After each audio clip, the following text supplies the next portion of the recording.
Hello everyone! I did want to wait until it brightened up at some point today to film this video, but it's now about 2:30 in the afternoon and it's only going to get darker from here on out, so I thought I would just quickly film this video while there is still some light left in the day. Today is a Top 5 Wednesday and the topic is book trends that you are sick and tired of seeing. So I have 5 trends and tropes that I've picked from pretty much across all genres that I read. I'm not going to zone in on one genre and pick it apart. All 5 of these things do tend to crop up in multiple genres. So the first trend that I'm really tired of seeing is absent or bad parents, and this is obviously particularly in children's books and in YA books.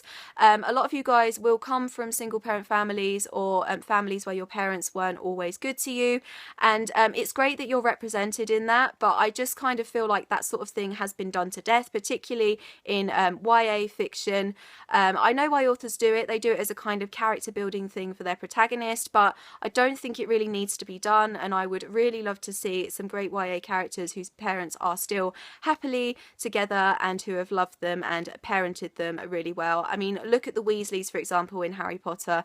Arthur and Molly are very happy together. They're a very close, tight-knit family, and I don't think that any of the Weasley children's character building were sacrificed as a result of that. So it can be done, and I'm sure there are some great books out there where it has been done, but I think it just takes the right author to write those families.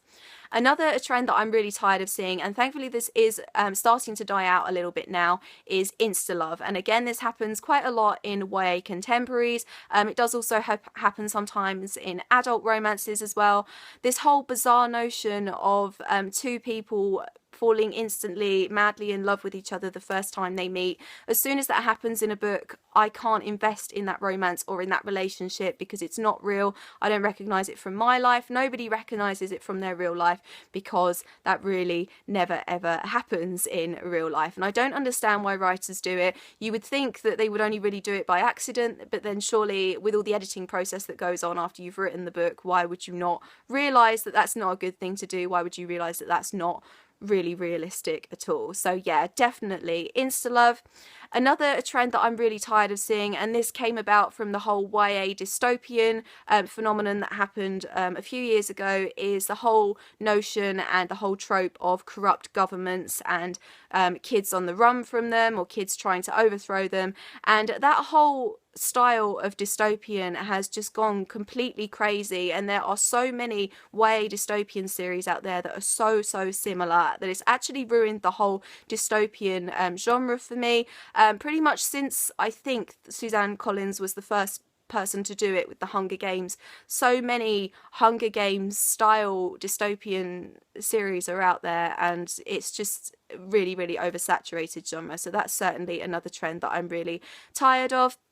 Another trend that I'm really tired of, and one of my favourite series in the world is guilty of this, so please don't hate me for saying it, but it is conventionally beautiful and attractive main characters. The series, of course, that I'm talking about is a Throne of Glass series. Right from the beginning in the first book, we are told that Selena is this beautiful, elegant, brave girl, and all of her love interests are also very beautiful men.